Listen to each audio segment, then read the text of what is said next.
craft beer friends, and welcome to Season 8, Episode 19 of Tap to Craft podcast. I am Denny Lewis coming to you from Boise, Idaho, and my partner in craft, the dog whisperer, and my favorite Florida man from Tampa, Florida, Mr. Chris McKenzie. How you doing tonight, Chris, and what is in your glass? Well, Denny, it is a lovely day here in Tampa, Florida. I'm doing absolutely terrific.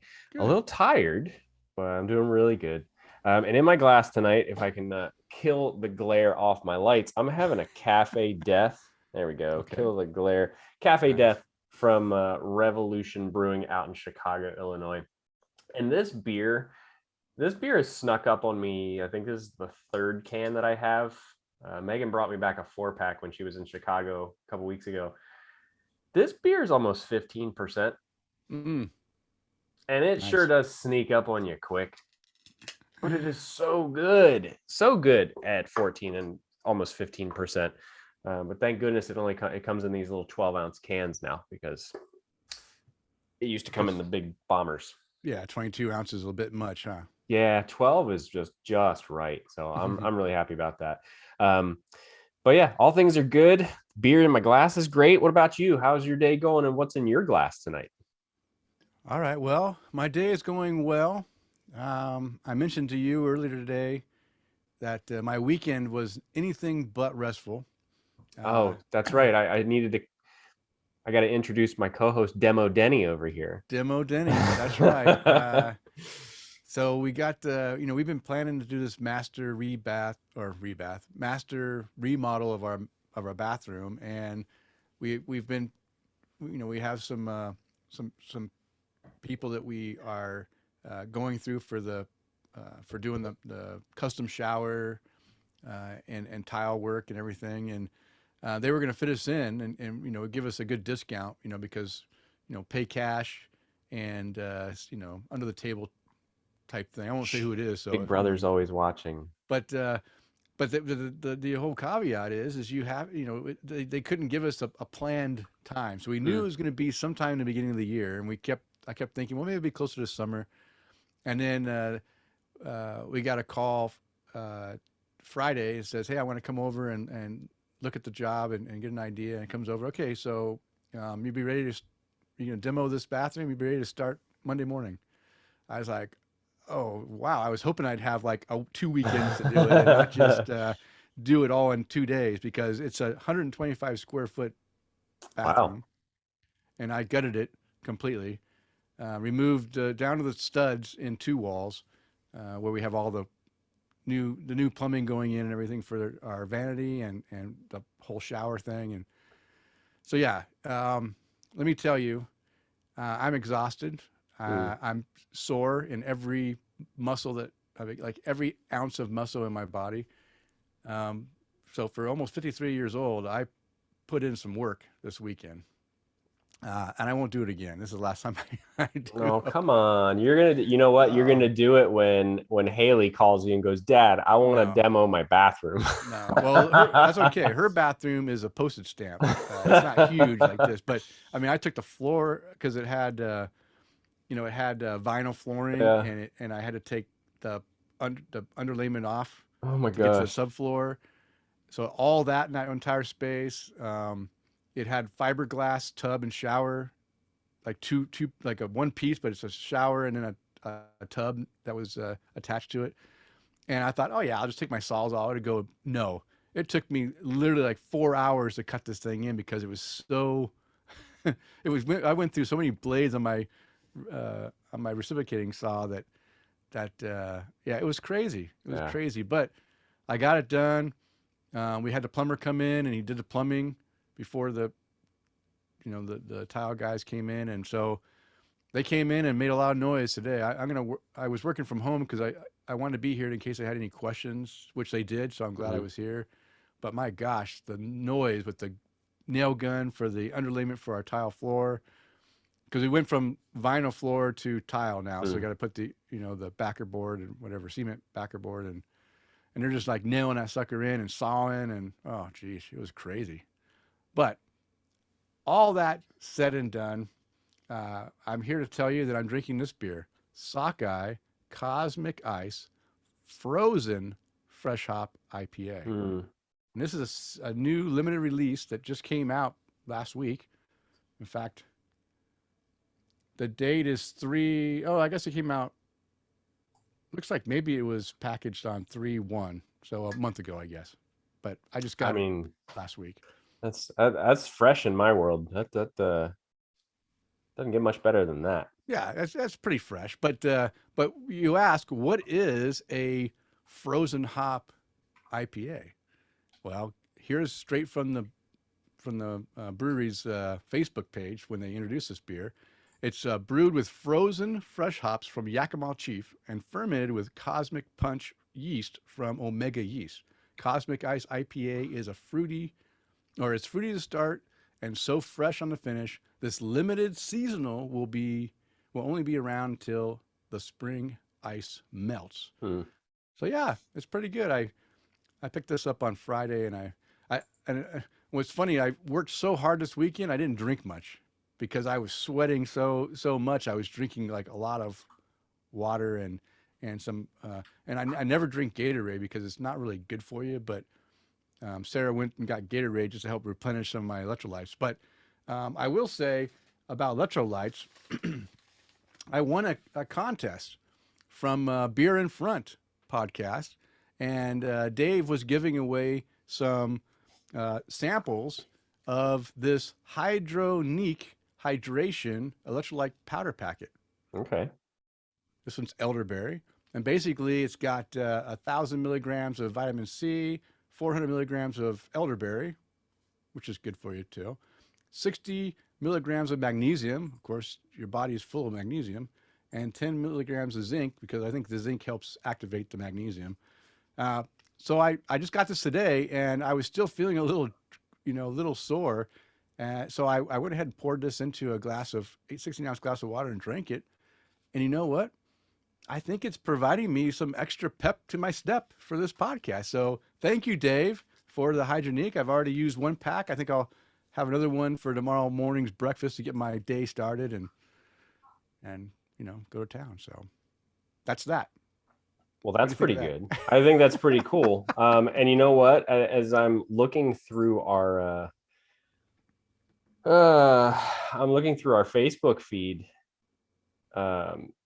like I was telling you, we had those 2 little copyright hits on there. Yeah. And we have no one joining. It says that our video is blocked and can't be viewed by others.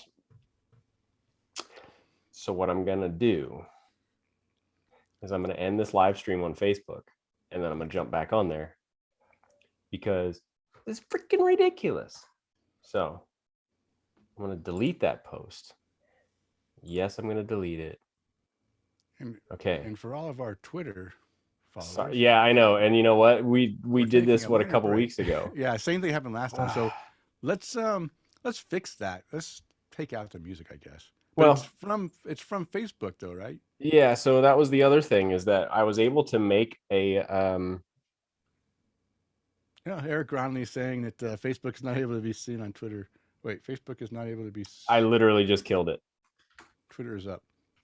Oh, well. New sponsor. Maybe Eric. Maybe I'll hit these guys up and see if they can send us some samples to give away, because I think Dave got some samples. He gave away to 6 lucky people. I was one of the lucky ones that won it, and I'm willing to try it out and give my honest opinion. So if it does indeed help me feel better, and it says it has a number of things that it does. It says, of course, I don't have my glasses on, morning recovery. Mm-hmm. So after you have a rough night of drinking, you can recover. Immune support, night shift. So if you work night shifts, it helps you recover from that. Festivals, going out to those beer festivals, you might need this afterwards. Exercise and cruise. So if you're on a cruise ship, you want to amp up your immune system, you take one of these every day, you'll be good. So you know what's funny? I actually used to do something similar when I was going to beer events pretty regularly. We bought electrolyte tabs, and we'd break them in half and throw them in bottles of water, and put 2 of those in a bottle of water, because it mimicked what healthcare people might know as what's called a banana bag. So basically, if you're just super dehydrated, you get this IV that's yellow, this IV fluid that's yellow. It's full of electrolytes and vitamins and things like that. And I went, oh, we could do that. I could do that in a bottle of water and drink that before going to a beer event. And man, it worked when I remembered to do it.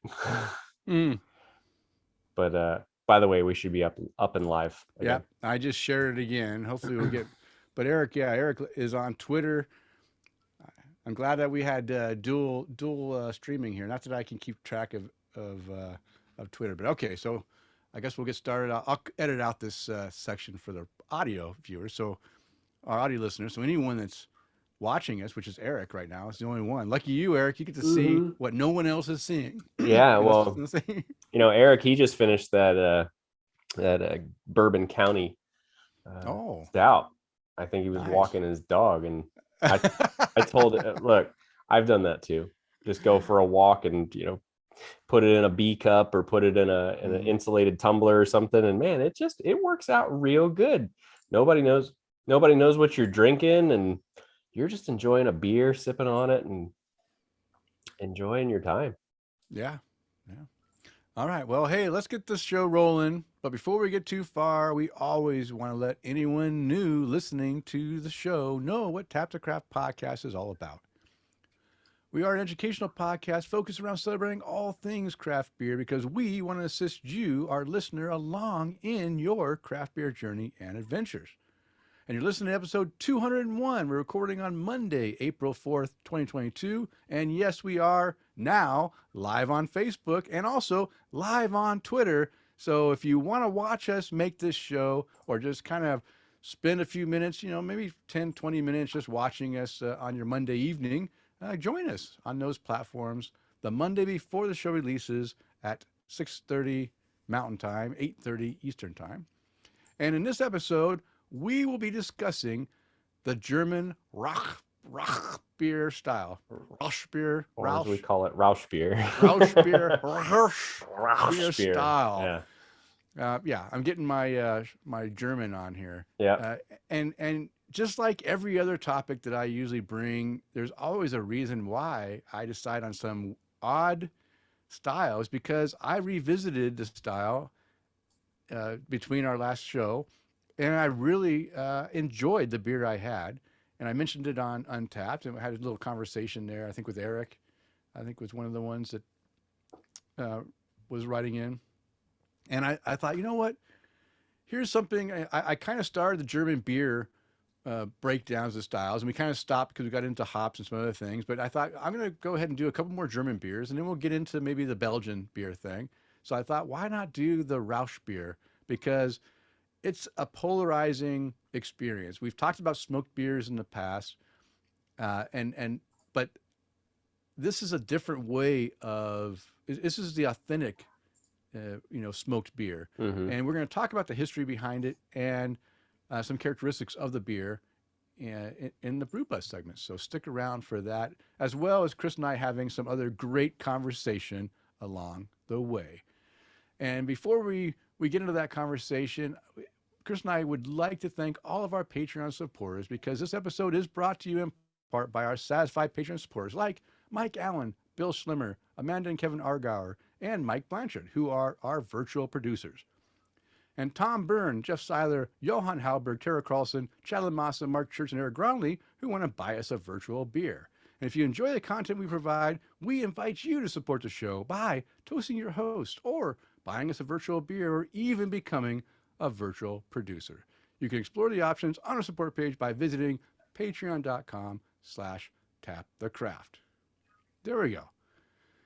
So, Chris, I have some feedback. It's not necessarily of the last episode, but it's feedback about the show. I always love that. Yeah, and I'll go ahead and read this because this is you're not on Twitter, and I'm not. And this is mainly I am a Twitter thing. Yeah. So we were reviewed by the Potato Lady Podcast Reviews. She's the best. And that's on Twitter at Bex Goose, and she has some great reviews of all kinds of podcasts. And I've actually found a few that she reviewed just because I was interested in what she had to say about. These are small like they're usually about 4 or 5 tweets long of a Mhm. review talking about the podcast. And I found a few podcasts. In fact, Beer in Front that I just talked about, I found him through her review, Hmm. uh, and uh, and I think I also found the Hop Geeks through her reviews as well. Oh, So nice. I found a couple podcasts that I enjoy listening to, and I think you guys might find some enjoyment too. But she did review our podcast. Now, of course, I put our name in over like a year and a half ago for her review, so it's been a while. She gets backed up. I think she's done over like 300 Oh, of these wow. reviews, and she just does it for fun. That's a lot of different podcasts to listen to and to review. So I applaud her on that. But you can follow her on Twitter or visit her webpage at potatoladypodcastreviews.com. I recommend going and checking her out, reading some of the reviews that she has written.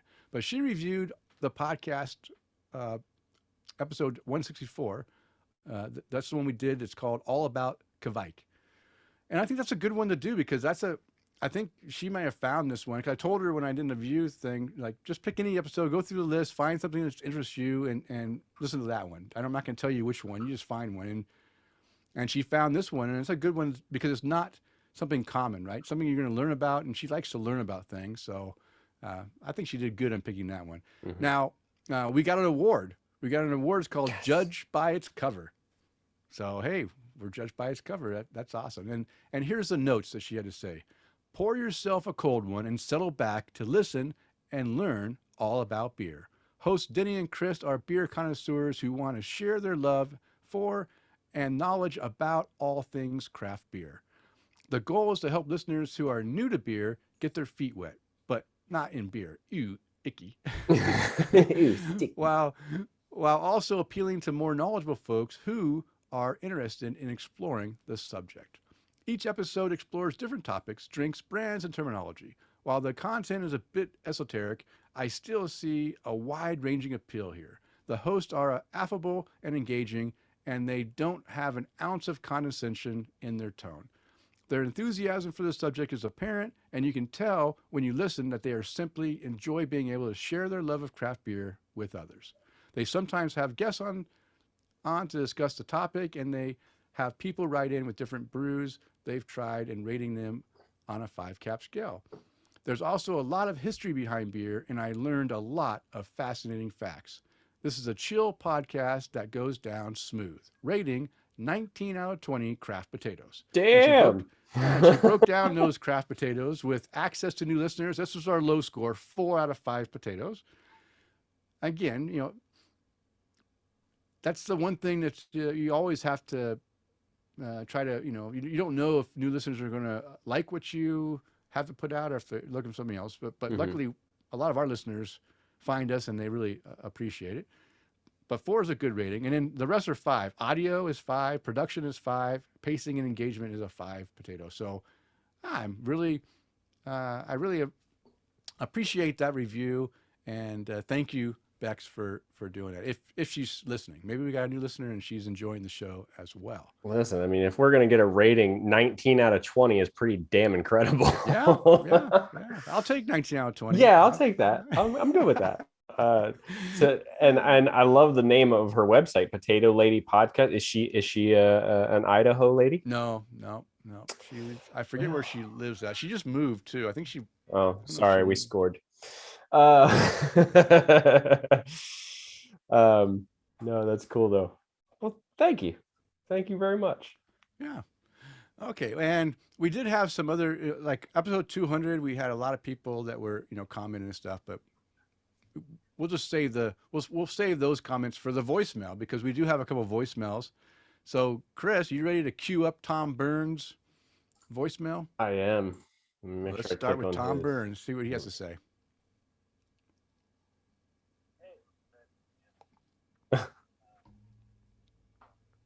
Start over. We need some volume. Do we? Sorry, we should have checked that before we I started. know we normally do, and it's funny. I haven't changed a thing. You haven't changed anything? I couldn't hear it. It was All right, that'll probably do it. Take 2.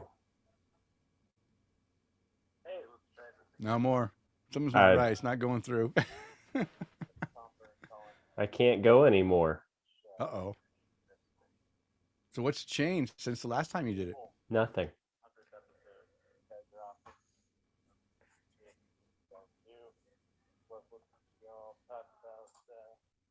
I don't know if people on Facebook can hear, but I can't hear anything.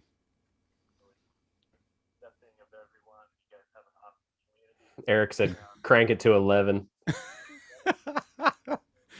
Turn it to 11.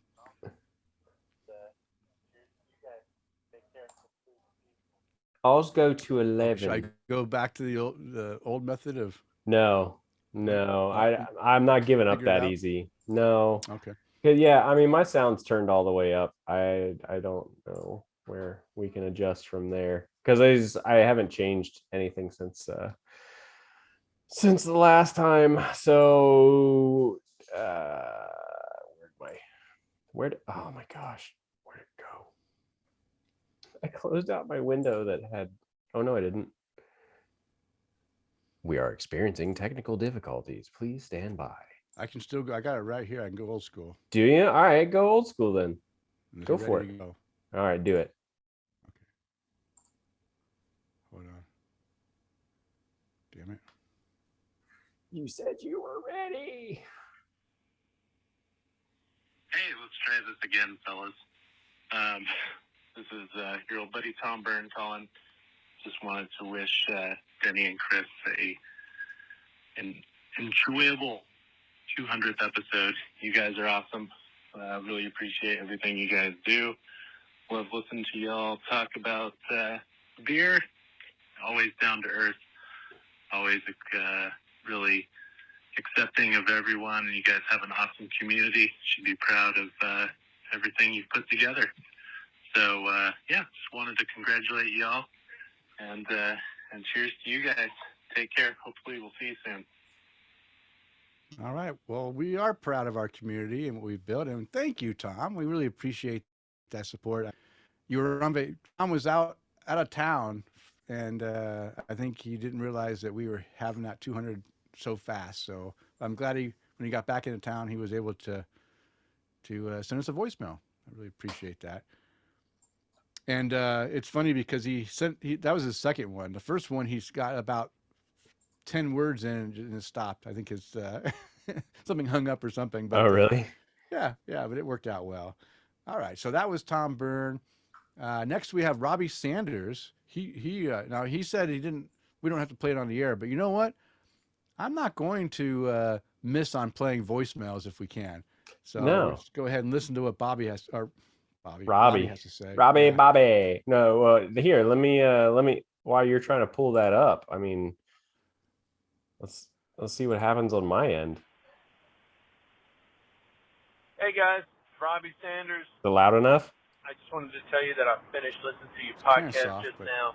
I gotta say, this was probably my. All right. Well, why don't you go ahead and play it through your phone just to Okay. be sure. Look, I don't know if it's playing right on our end then. Okay, so here's Robbie Sanders. Hey guys, Robbie Sanders. I just wanted to tell you that I finished listening to your podcast just now. I gotta say, this was probably my favorite episode that you just did, and it's not because my voice graced the airwaves, but I just wanted to say thank you. I don't know whether it was all the voicemails or the contest or whatever, but it was a great episode, and I don't expect you to play this on your next show. I just wanted to call and tell you that it was a great episode, 200, all things involved, the Mount Rushmore, Beermore, everything together. It was a great show. So thank you, and congrats again. Take care, buddy. Bye. Buddy. Bye.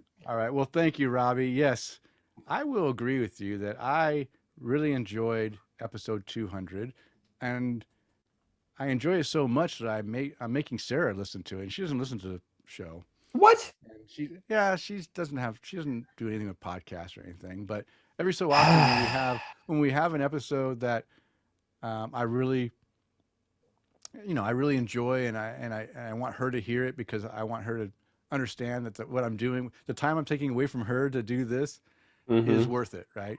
And what better way of showing that than to see all the support that our listeners have for us, and those voicemails were great, and the Mount Beermore entries was really nice to listen to those too. And so yeah, it was a good episode, and I agree with you, Robbie. And of course, I'm going to play your voicemail if we have it, because we're all about the voicemail. Well, I mean, you sent us in a voicemail. I don't care if you say, please, for the love of God, don't play it on it. No, we're going to do it. We're going to. And according to Eric, our volume was just fine. So I don't know. Okay. All right. There we go. And if you would like to contact the show with your comments or questions, you can reach us through email at taptocraft@gmail.com, or on Twitter and Instagram at add us at taptocraft. Everything. And of course, Chris loves to interact with you on our Facebook page, facebook.com/taptocraft, and visit our website. If things weren't so hectic in my life right now, I have a plan of continuing to put blog posts out, but you know what? Sorry, all you're gonna get from me right now is to get me every 2 weeks to record a podcast and put out some content. Hopefully that's good enough for you. Well, Okay. hey, like, I mean, you can only get in so much at one time. I mean, it's putting blog posts up, editing, keeping our audio and production quality at 5 potatoes. I mean, that's a job in itself. That's true. 5 potatoes. That's a lot of work. That's a lot of potatoes.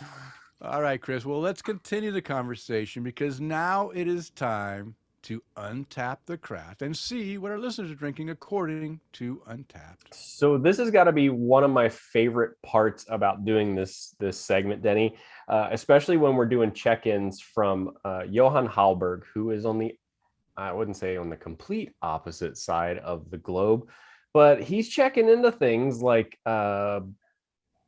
beers from Brooklyn Brewery. Oh, right.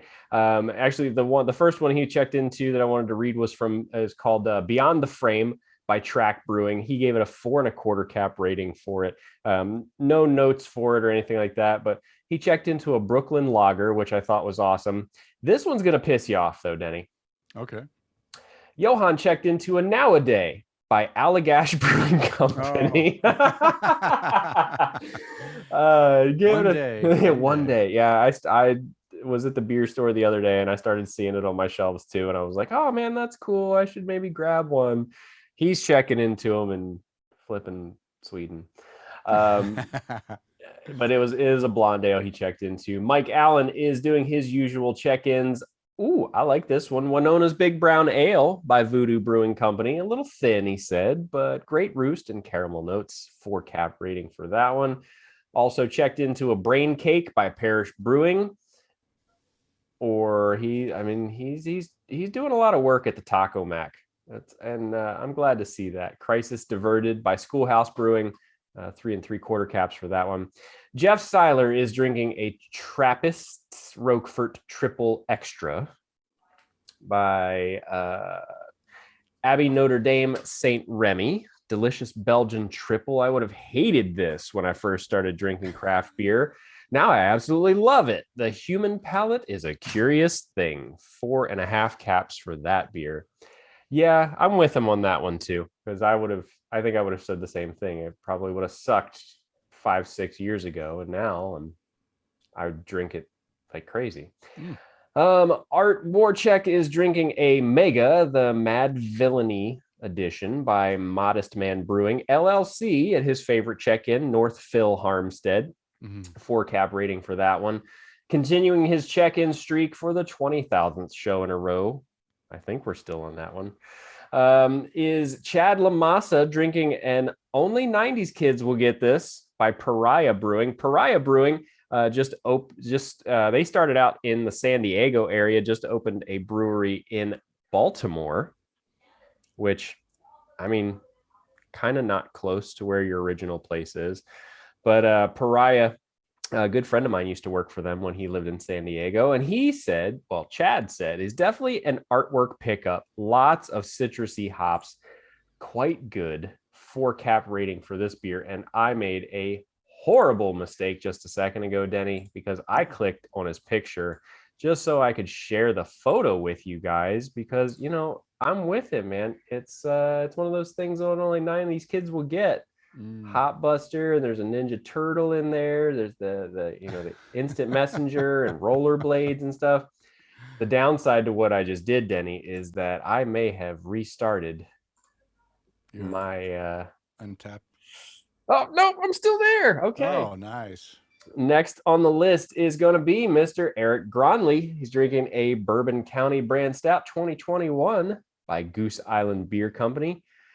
He's drinking this at Pine Park. He said, I walked with Teddy to the park for a bit. Mighty fine beer to drink at the end of a hectic Monday. A nice way to wind down and relax. Loving the dark chocolate and vanilla, deep caramel, and dark plum and raisin fruit flavors. 4 3/4 caps for that beer. And I got to say, I mean, if you're going to go for a walk in a park, what better beer to drink than, you know, a Bourbon County Stout? Yeah. Next on the list, Bill Schlemmer. He's down here in Florida right now. He's drinking a High Lie by Cigar City. And he said, I can't believe I've never checked this beer in. It's one of my favorite, or one of my Florida go-to beers. Nice balance. Dependable IPA. And, you know, for those of you that like a nice good buzz, clocking in around 7%. For a single IPA. He said it's a dependable IPA. He gave it a 4 cap rating. And that's where I started when I was getting all my stuff together here earlier. Jeremy Garrison is drinking a Daybreak Coffee Cream Ale by County Line Brewing. He said picked up a growler. Where's County Line, Denny? Well, County Line is now out of business. They just closed down this week. Oh yeah, he said he picked up a growler at the brewery closing last week. Nicely balanced without too much coffee. Yeah, I think this weekend was their last. I think well, actually it might have been Thursday. They had to be done by the 1st of April. So County Line was down in Garden City. It took over the old Kilted Dragon brewery from them. And now Clairvoyant Brewing is taking over the brewing. So it's going through three different brewers. And so Clairvoyant needs to up their production because they have so much demand that they had to buy another brewery to put out beer. So that's good news because I love Clairvoyant. I was going to ask how you felt about that. I love them. I know you've talked about them so much, but that always sucks because, I mean, I joke with people who down the street from our training facility, there used to be a brewing company called Tampa Beer Works. Oh, is it no longer there? It went out of business. It feels like it's been about a year ago now. But God, okay. I don't know. I can't keep During track of COVID. time. Yeah. And I always joke with people, man, that's the whole reason I signed the lease on that building is because there was a brewery down the street. And yeah, man, it sucks. It happens, unfortunately, but hopefully Clairvoyant can take over in there because I know you've always enjoyed a good beer from them. I love their beer, and it'd be nice to have another. I'm assuming they'll be serving the same beers. They just have an extra capacity to brew more beer, and it'll be another spot that I can go to that because the place they have currently is parking's not the greatest over there sometimes, and there's not a lot of room inside. They did open up. They turned their whole little small parking lot they did have into a seating area during summertime, which is great because now there's a lot more seating outside that they didn't have before. But yeah, I'm looking forward to having another facility because then it's one more spot that I can go and get their beer and enjoy it. And they have room to have outdoor seating there as well at the County Line spot. All right. Well, not a complete loss. Well, sucks to hear about, a brewery going out, but man, not a complete loss as far as for all the patrons in the area. So, Denny, that's what everybody's drinking this week. Okay. So real quick, if make sure you guys are following me on Untapped at MCK1345, and we will read your check-ins from the past 24 hours before we record. Yeah, we will. For sure. Okay, well, now it is time for Beer Speak 101. And this is where we briefly define a common and not so common beer terminology. In this episode, I decided to explain what it means when Chris and I talk about the body of a beer. So, what do we mean when we talk about the body when talking about a beer? So, body is a characteristic of beer that reflects its ending density. It is the consistency, thickness, and mouth I like filling it thick. property. Yeah, mouth filling property of a beer. The sensation of palate fullness in the mouth ranges from thin to full bodied.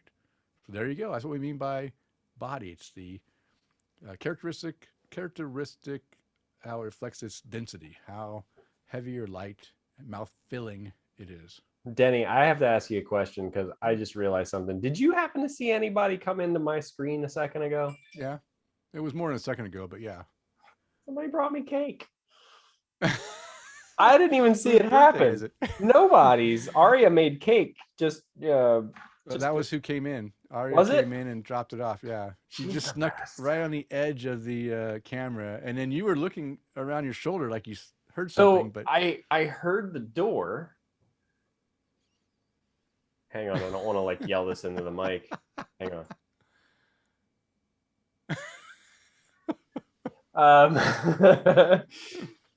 Yeah, I heard the door, like I heard the latch on the door, and I'm looking at it, waiting for somebody to walk in, and nothing happened. So I got into what we were doing, yeah, and I'm just sitting here, and I bumped something with my arm on my desk, and I was like, "Holy shit, there's a piece of cake there!" sweet. So I'm gonna enjoy some cake while we get into the next part Yeah, of go it. ahead and start your cake. I'll go ahead and start the brew buzz off because now it is time for the brew buzz. And what is the brew buzz? Well, this is where we discuss various beer-related topics. And this week we will discuss the German Rauchbier style. Eric Gronley said, "Ma, the meatloaf." All right. So, yeah. So, what is German Rauchbier? What's the style? What's it like? What's the history behind it? Well, guess what? We're going to tell you all about it. And I got this information off the uh, Schlenkerla website. You got it. I'm not very good at this, but that's what I'm going to say. And mainly from the site, the page that has the historic smoked beer brewery, and it also had a history page as well. So I'll have a link if you want to visit the website. There's a lot of information, a lot of history, background information. There's a lot of stuff on that website. So go check it out and have fun getting lost in the links and learning all about history of German beer and smoked beer and the process of getting the smoke out of the now because all modern processed malt has no smoke because they came up with a way of roasting it without having to smoke. So yeah, I'll have that website for you. But let's go into the history of smoked beer. So first off, July 23rd is Smoked Beer Preservation Day. On this date in 1635, the first smoke-free malt drying machine was patented. As a consequence, smoke-free beer became dominant all over the world, and the original smoked beer was turned into a rare, almost extinct specialty. So that's just a note to get us started on, what we're going on because, just imagine if they didn't come up with this way of, drying out the malt without the smoke. We would be drinking smoked beer all the time, and we wouldn't know any better. Maybe. I mean, it's not necessarily a bad thing. Yeah, yeah. So okay, so let's go. Let's start this off. So, a great many stories have grown up around the origins of smoked beer. Some are quite imaginative. Others are a bit strange. In an oft-told legend, when a brewery in Bamberg burned in the Middle Ages, the malt was smoked accidentally. As unexpectedly, Bamberg's citizens enjoyed the flavor of the resulting brew. Thereafter, the technique was applied on purpose. While a funny anecdote, it's far from the truth. So there are two different methods for drying germinated grain: air drying and fire drying. Air malt and kiln malt. That's the two different methods.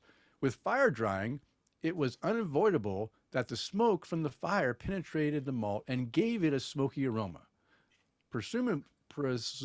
I shouldn't be drinking beers when I'm trying to pronounce these words. Right? Presumably. Presumably, fire kilns have been around since the Bronze Age, some 5,000 years ago. It was essential for the survival in winter that grain did not get moist. Therefore, the storage compartments in houses were connected to fireplaces in order to keep away moisture and also mold. As a side effect, the smoke probably ensured that rodents did not spoil the grain. That's pretty But smart. but but last but not least, cooking was also done with an open fire, and so smoky flavor was present in all foods, and of course, also in beer. Uh, Let me just finish this off, and then you can Go ahead. finish. You can go to the next section there. Go ahead. I'm on a roll here. You got it. Okay, so in short, smoked malt and smoked beer have been around at least 5,000 years, and in Central Europe, presumably all beers had smoky flavor.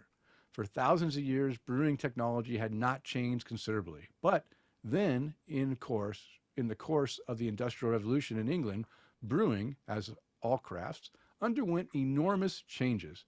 One date stands out. On July 23rd, 1635, Sir Nicholas Halsey of Cornwall received a patent by King Charles I for his new type of kiln.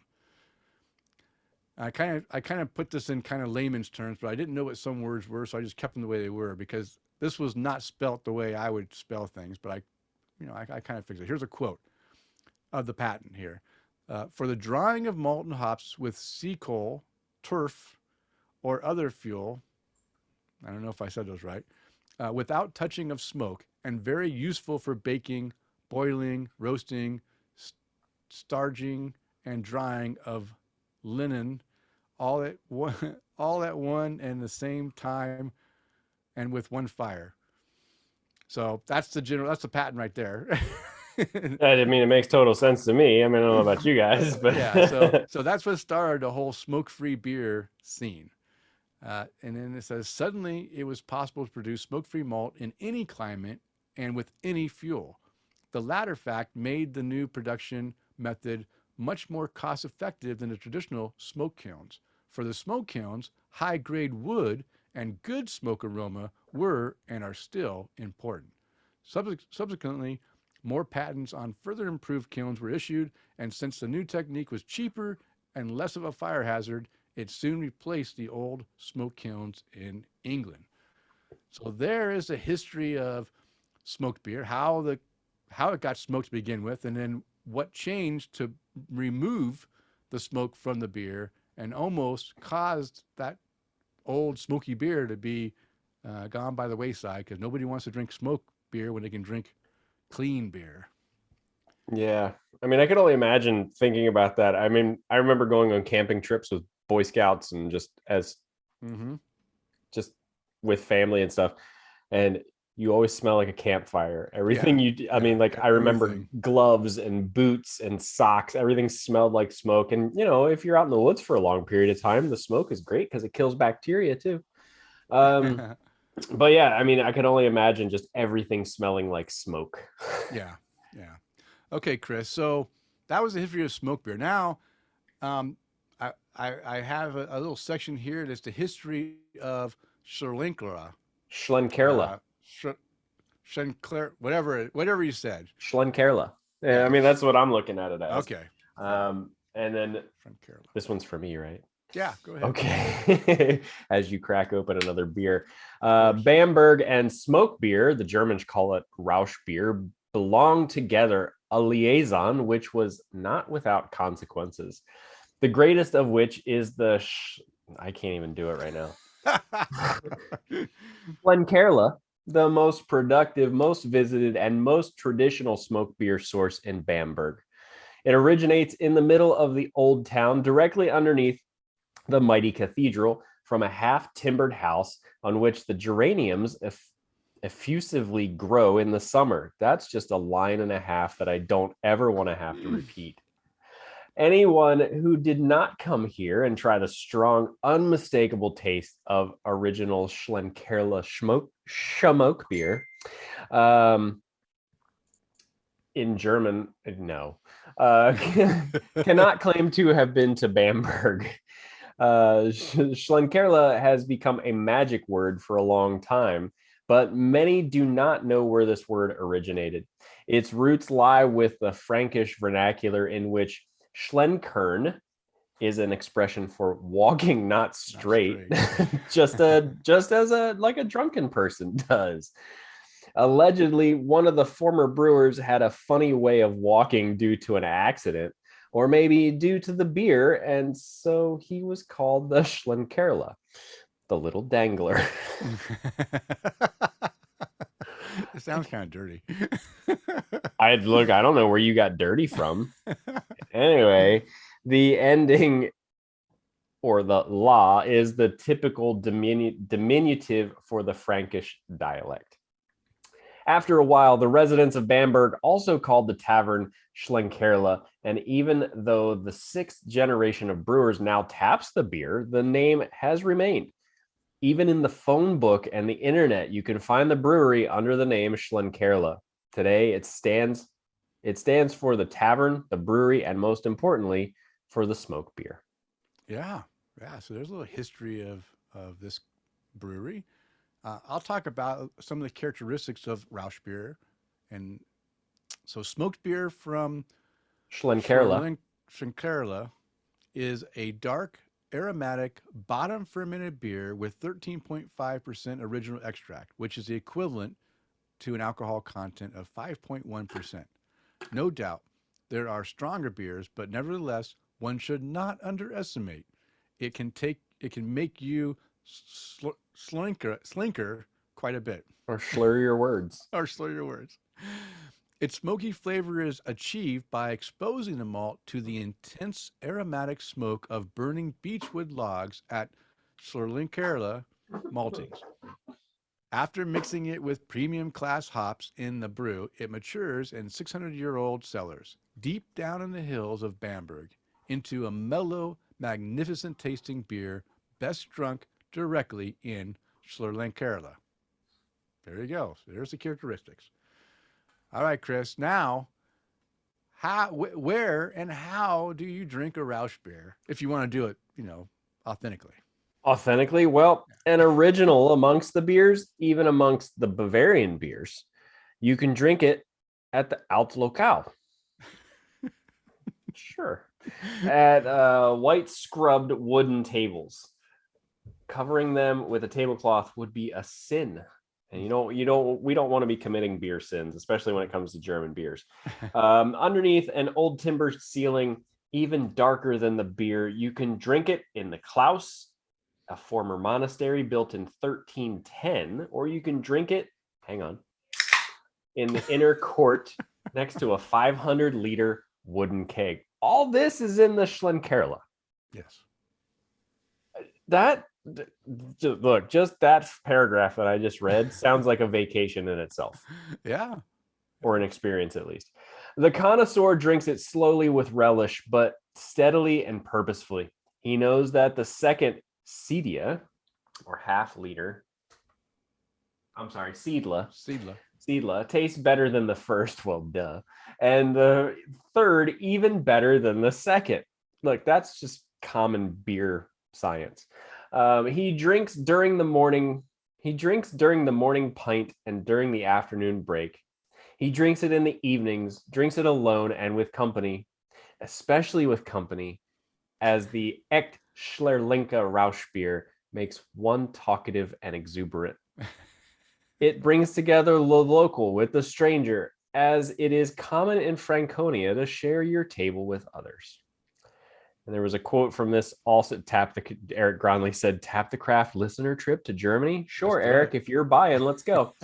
The quote said, "Even if the brew tastes somewhat strange at the first swallow, do not stop, because soon you will realize that your thirst will not decrease and your pleasure will visibly increase." Look, this is one of the reasons I drink craft beer. Right here. And that's written in on the coasters, and the coasters are right. I would love to get one of those coasters.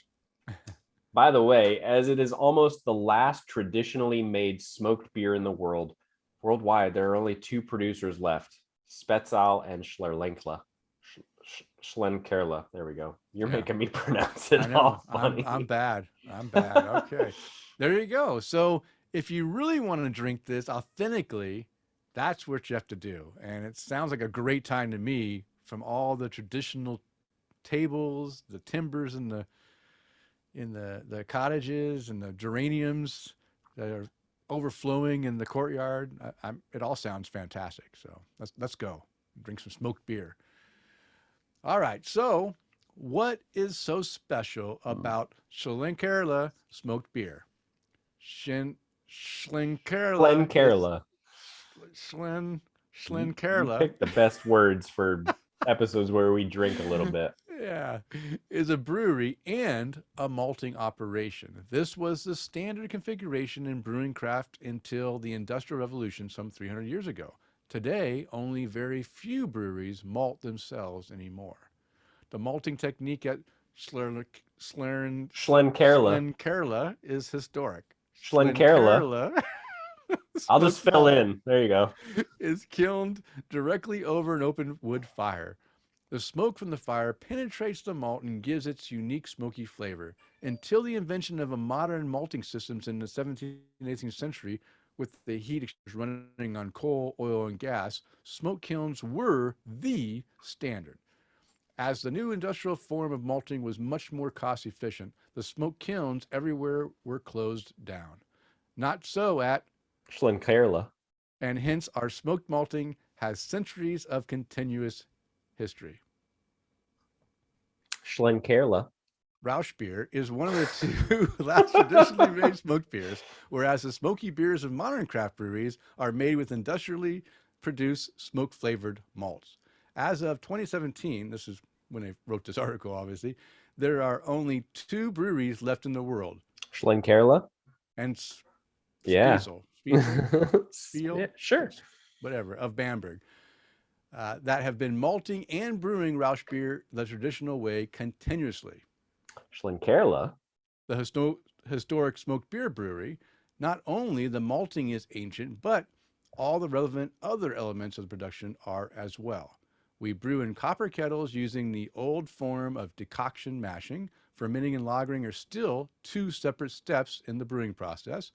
Lagering and maturation occur or happen in hand-carved rock cellars from the 14th century that are located below the brewery. Gravity pouring from the brewery tavern is done from traditional wood barrels. Schlenkerla. Rauchbier is regarded as the classic example of smoked beer category. Schlenkerla. Is run in the 6th family generation, and the estate was first documented as the House of Blue Lion back in 1405. The estate on Oberer Steffensburg with the rock cellars was owned by the brewer as early as 1387. So in sum, Schlenkerla. Rauchbier is a sip of beer history. Drinking a Schlenkerla. is like small time travel. Schlenkerla. Smoked beer is a living fossil from a brewing world that has existed centuries ago. That's teamwork right there. That is I don't teamwork. care what people say. That was one of our most unique Brew Buzz segments for a while. We needed help. Neither one of us could do it full on. We needed to share in the thing. So, yeah. So, again, I have not enjoyed smoked beers, and I think mainly because, again, we talk about our craft beer journeys. If you try a smoked beer at the wrong point in your craft beer journeys, or at a point where you're really focused on a certain type of flavor, and this is like the opposite of that, you're going to be turned off. And that's what happened to me. I was introduced to this brewery's beer at a point in my craft beer journey where I was really enjoying, IPAs, things that had hops and hoppy flavors, and not necessarily the smoky, malty characteristics that you get from a smoked beer.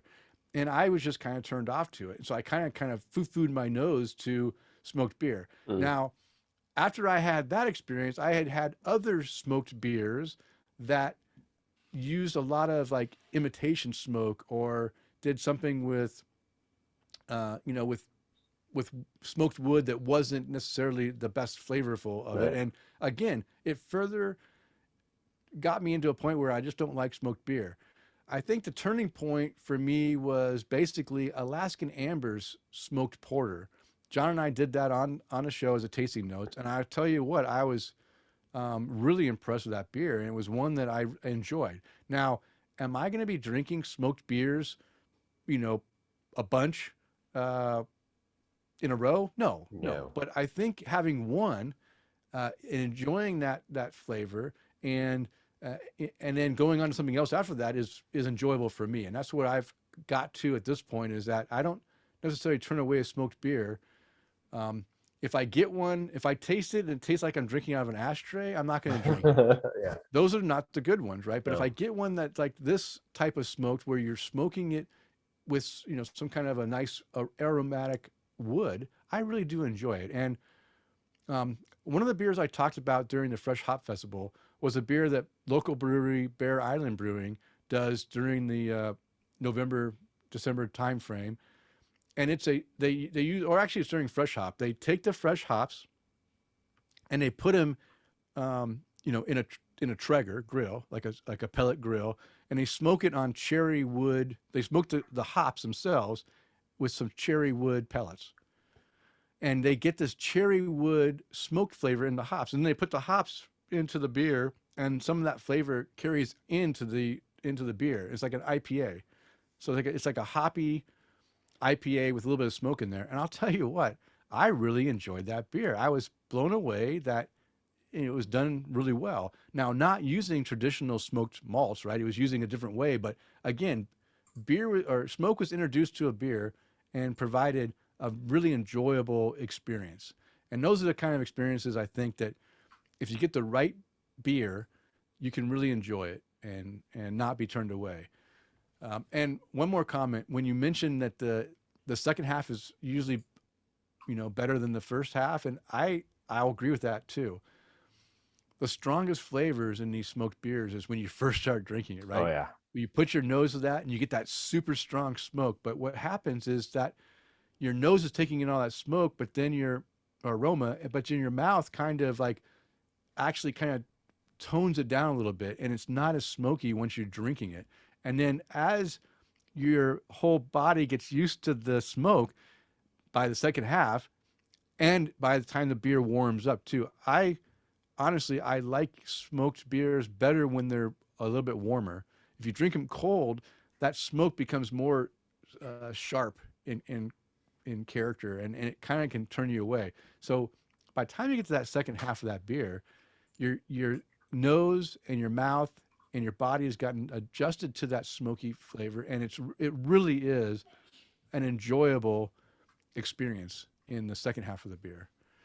So I just wanted to put that out as my own experiences and how your craft beer journey could go from something like me where I wouldn't even touch a smoked beer to now, as you will find out in our next section, I'm revisiting it and I'm actually finding I'm really enjoying the smoked beer. Well, I mean, that talking about part of this or this article was how like you said, Denny, if you drink a beer and it tastes like you're drinking something out of an ashtray, it's just going to turn you off completely. And it's the same thing with food. I mean, I love being able to go out and like smoke some ribs or smoke a pork shoulder and take some cherry wood or apple wood or hickory or whatever it is, and that you get those subtle different notes out of that wood. But and like there's also times when people will go, oh well, I'll just marinate it in liquid smoke. Oh no. Which, for those of you that don't know what liquid smoke is where a place will take green hickory and hickory branches and they'll burn it in a metal container, and the condensation that forms on the metal container that drips down is liquid smoke.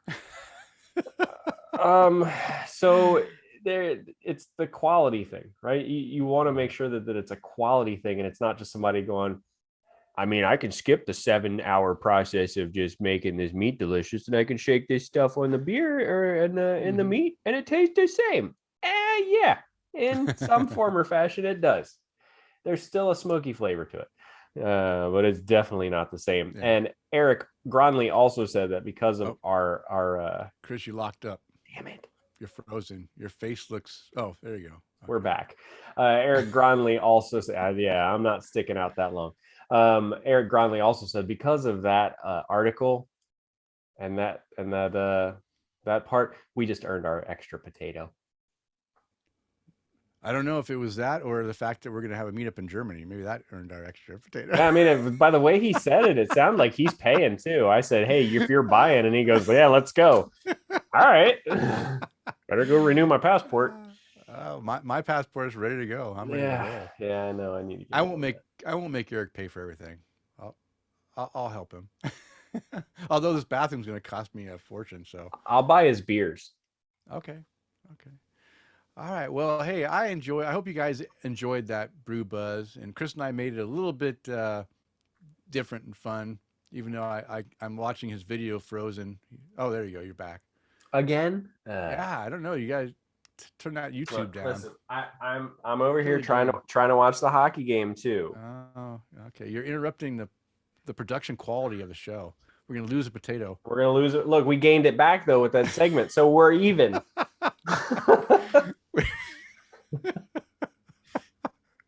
We're even. Oh, okay. All right. Well, Chris, wait, you're still frozen again. Okay, I'm getting rid of it. Something's going really haywire. I closed the computer.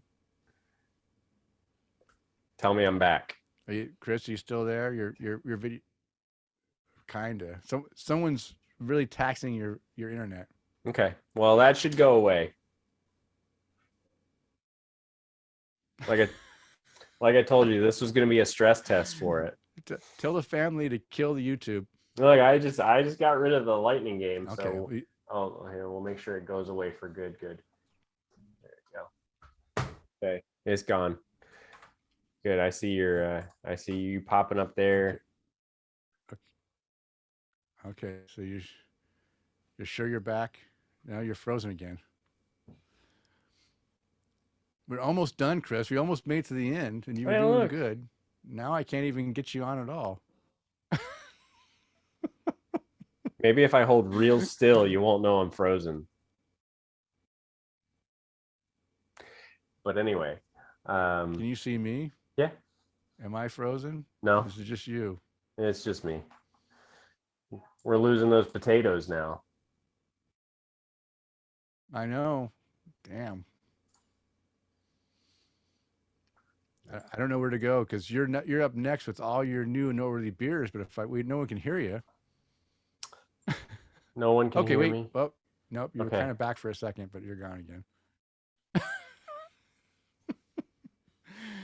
If you need to, yell at the family to just give us 20 more minutes. Nothing changed. Arya should be going to bed. She shouldn't be on anything using the internet.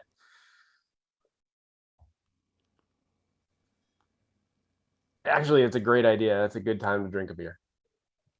Okay. At least your video is kind of back. Okay. Yep. You haven't cut out yet. Okay. You hear me okay? I can hear you. Okay. Okay, Chris. So while we have you, you're still there, right? Okay, Yeah, I'm good. still. I was looking at your eyebrows, making sure you weren't frozen. Okay, so let's finish this show out because Chris is definitely his internet his Wi-Fi is being taxed. But let's talk about our new and noteworthy beers, and you have a few here to chat out. Yeah, I've got a pretty. Don't give me that. Are we good? I don't know. You were good, and then you start to cut out again. I don't know why. It's funny. I hear my computer going, "Oh no!" Okay. So you're back now. Yeah. So try to talk about your beers. Well, I want to talk about 3 beers that I checked into, and this never happens. We've got 3 5 cap rating beers. all from the same place. Funny Of enough. course. Yeah. Of course. And these were from Tampa Bay Beer Week from Corporate Ladder Brewing. And I admittedly jumped onto the Ozner app. I guess that's how you pronounce it. OZNR.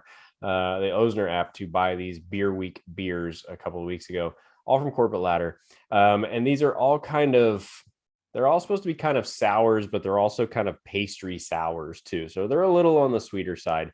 The first one that I got to try was called their Dessert Station Double Barrel Intangible. Now, everything that I've ever had from this place has just been good. Just good. I'm sorry, not just good, but great. I've never had a beer from these guys that I've just been like, it was okay. Everything has just been fantastic. So when it comes to these beers, I was really excited that I was able to get a hold of these three, because the fourth one that I tried to get a hold of sold out as I was trying to check out.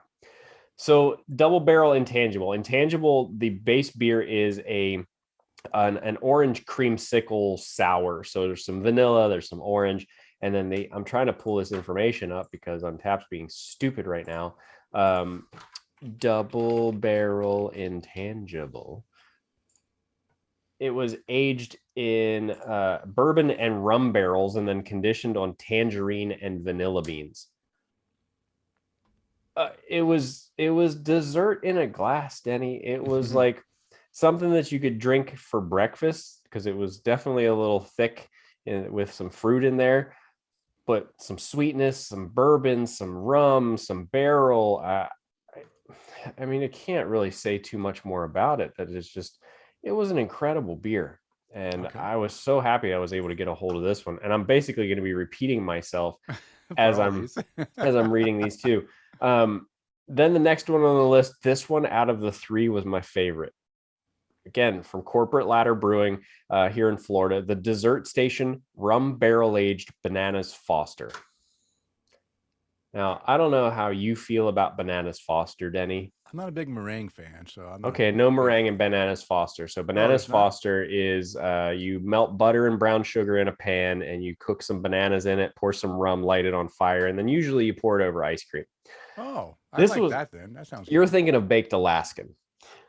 Okay, I thought Bananas Foster is the same thing, but yeah, Baked Alaska probably is one of them. Yeah, so this was basically, if you took all those ingredients that I just talked about, there's a little bit of cinnamon in there too. If you blended it all up with some ice cream in there, and then made it into a beer that was aged in a rum barrel, that was it. It really was. And I selfishly hate to say that I had to share it at home because it only came in a 375 milliliter bottle, and I'm going to buy every single bottle that comes up if that ever shows up again. Okay. Every single bottle that I'll be allowed to buy. So it wasn't too sweet. It was, look, actually, Bill Schlemmer commented on my check-in too. He goes, "Oh, it sounds a little sweet." It was definitely on the sweet side. But it was one that you could just sip and enjoy. When I was drinking it, I was watching a movie. I was watching Goodfellas. Oh, nice. Yeah. So I was sitting enjoying a beer, and just having that beer, and you get the banana and the vanilla and the rum and the cinnamon and it was just perfect. I mean, it wasn't, like we always talk about beer flavored beers. It was definitely not a beer flavored beer, but man, when it comes down to grabbing a beer and just going, oh my God, if I could have some more of that, I really would. So yeah, another 5 cap rating on that one. And then last night, my third one, again from Corporate Ladder, their Dessert Station Bourbon Barrel Aged Peach Cobbler a la mode.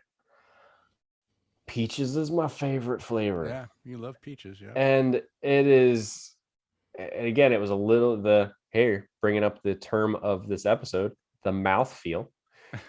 It was body, actually. Was it? Sorry, we were talking about mouthfeel. But yeah, body, right?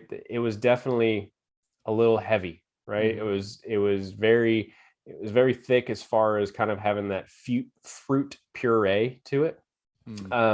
But just being aged on those bourbon barrels, you get some of that booziness with it, but then having the a la mode side, so it was creamy and it had the vanilla and then peaches on top of all of that. It worked so well together.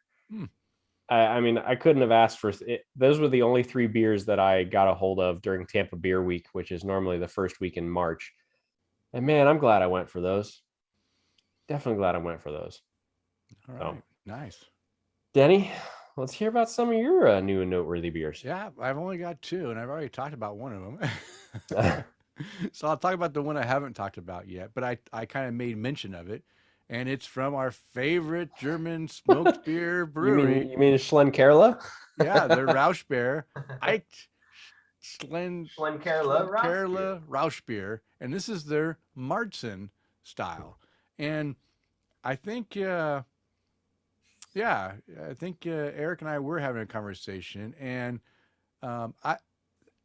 I didn't realize that they did have different styles of beer: Helles Lager, Märzen, other beers, and so I don't know what original one I had that I didn't like, but I had the Märzen, and I really enjoyed the Märzen. Now, again, I rate based on style, and I'm still getting my smoked beer feet under me, but for this beer, I gave it a 4 cap rating. Here's what I said. I said, revisiting this beer after 15 or so years to see if my palate has matured to appreciate it. I'm not a fan of smoked beers, but my friend Tara Carlson is, and I owe it to her to try it again. Big smoky aroma falls into the upfront flavor, but not as bold. And I wrote my own comment to this because there's not enough space to write everything I wanted to. I said, I thought I was going to hate it, but I actually really liked it. It's very creamy and has a woody character that works with the smoked flavor. Not a beer I'll drink often, but one I won't shy away from in the future. And Eric Gronley replied about, he said, I thought I had this before, but it was 2 different styles that were smoked, a Doppelbock and an Urbach. I might have to go back and look it up. Cheers to trying something new again, Denny. So yeah, thank you, Eric, for the comment. But I gave it a 4 cap rating. So it's a solid beer, and one I truly did enjoy. And it came in a 500 milliliter bottle, I think it was. Pretty good size. But yeah, I did enjoy it. So that's what's kind of spawned the whole Brew Buzz segment for this episode, was my enjoyment of this beer and wanted to talk about it. And then the second beer I have was the beer I was drinking today earlier in the show. That's the Sockeye Brewing Cosmic Ice American IPA. And I just said, this is an IPA using some frozen fresh hops. Who freezes fresh hops? Well, you know what? It is a tasty brew, 4 cap rating. So that's all I had. Short and sweet. What do you think of that? Well, I mean, it's nice to switch it around every once in a while, right? You had a couple, you were just like, this one was good and this one was good, and I already talked about it. And I'm just over here gushing over these 3 beers for once. So that's good. Yeah, no, I'm glad you got some corporate ladder. It's a place that's doing some great things, and get as many as you can and enjoy it. I hear by like 2023-ish, 2024, they might be heading over to North Carolina to open a place too. Wow. So it's in the works. I don't know how far along it's in the works, but that's what Blake told me. So okay. Well, that's good for them. They're doing some good stuff, and if they get into that area, they may just blow up. I mean, I was surprised I was able to get a hold of these beers that I got as easily as I did.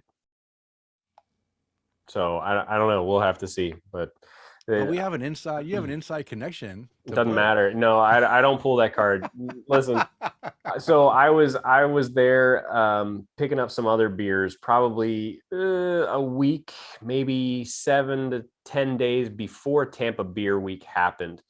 And there was a small part of me that was just like, hey, ask him if he'll sell you one of each of the releases. Because I asked him, I was like, hey, you guys all done bottling? You getting ready for all these releases? And he's like, oh man, it was crazy. Like, we're ready, but what a last couple of days. And I was going to pull hey, we're buddies. Like, throw me one on the Mhm. side. I'll give you the cash right now. And I was like, no, I don't want to play that card because, I don't like to play. I don't like when people play that card with me going, hey, I'm your buddy. Come on, trade my dog for free. No, I'm going to charge you the same price.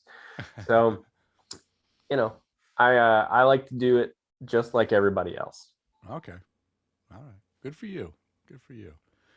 Okay, Chris. Well, you know what? We're gonna end this show right at the time we normally do, about an hour and a half. But before we close out, it's time to go ahead and raise our glass to some people we like to raise a glass to. So, who would you like to raise a glass to tonight? So it's again a little different this week, Denny. I got all these toasts to give out, and All right. I'm excited about this. I got to raise a glass to a handful of people. Happy birthday to Joel Bigham, Ooh, founder of Fermented Reality Beer, B Cups for cheers to Fermented you, Reality Joel. Beer Garden. Cheers to you, Joel. Mr. Buck Buchanan, happy birthday to him, which was a Oh, couple of days ago. happy birthday, Buck. One of the owners of Core 4 Brewing. And of course, Denny, we can't leave out your very own daughter. Happy birthday Oh, to Haley, right? did I miss her birthday? Oh no, I didn't miss her No, you birthday. didn't miss her birthday.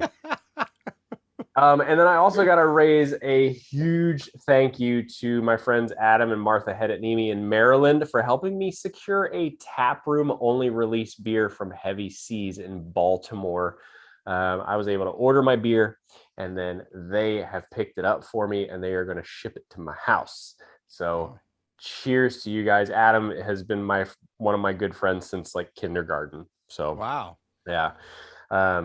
So cheers to all of you guys. Happy birthdays all around. Joel, Buck, Haley, happy birthday, guys. And then Adam and Martha, thank you guys so much. Denny, who would you like to raise a glass to this evening? All right. My first raise goes to our Patreon toast tonight. That goes to Johan Hallberg in Sweden. Cheers to you, buddy. Uh, thank you for your support. And also, I mentioned Beer in Front podcast host Dave Zalatoris. He does a really, it's a short, like 25 to 30-minute podcast, and he focuses on typically a, a beer that he wants to take out from behind the scenes and put it up front. It's Beer in Front. And a lot of times we all get wrapped up in our untapped check-ins, the newest beer, the latest thing. We forget about all those good old beers that you loved and were raised on in your craft beer journey, like Muir Pond, Deschutes Muir Yeah. Pond, or Old Rasputin, or Sierra Nevada Pale, or whatever. So he takes these beers that have been around for a while and might not get as much love, and he brings them up and does some tasting notes, drinks them, and gives his advice. And he lives in Chicago area, so he talks about a lot of Chicago breweries and has some interesting guests. And I really have enjoyed his podcast, and so I wanted to share that with our listeners. I think I've mentioned him before a couple episodes ago, but yeah, Beer in Front. If you want to try something a little bit different than we do, but still good, um, and I learned something all the time. He had Omega Yeast, one of the people from Omega Yeast that's there in the Illinois area, on and talked about their home kind of bred yeast production and how they grew, and as a very interesting topic, and I really enjoyed that show. So that's my other toast. And of course, being a former serviceman, I always want to raise my glass. I want to thank all those who have served and who are currently serving in the U.S. military services, protecting our freedoms. Thank you for your service. Cheers to you, and come home safely. And Chris, why don't you go ahead and give a toast to our sponsor? We want to raise a glass to our sponsor, Frost Buddy, who specializes in cooling containers for your beverage of choice. Got one right here in my hand.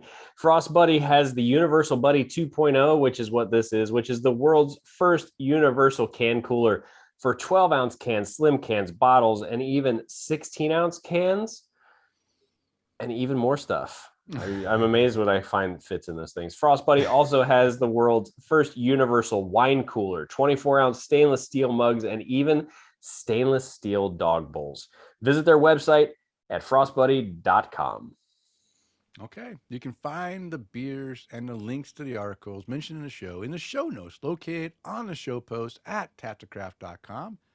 And if you'd like to follow us on social media, I can be found on Twitter, Instagram, and Untapped at Loose Screw. And Chris, how can our listeners follow you? Well, like we talked about earlier, you can never find me on Twitter unless you're a company I'm complaining about at Chris_McKenzie82. Or you can find me on Untapped and Instagram at MCK1345. And guys, of course, you can interact with us on everything social at Tap the Craft.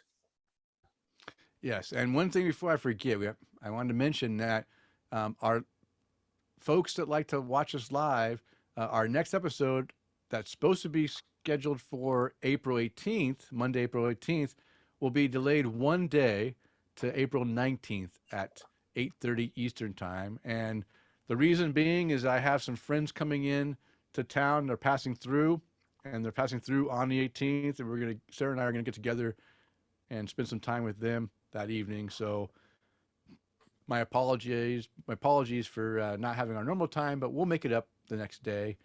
And there was one more thing I was going to say too that I just totally lost my train of thought. But well, you know what? It must not be important. So let's go ahead and close this thing out. It is last call. It's time to bring the show to a close. We want to thank you for downloading and listening, and we ask you to please tell a friend, and of course, subscribe on your favorite podcast app. And as a reminder, we release a new show every 2 weeks. Now go out there and spread the good word of craft beer. Cheers.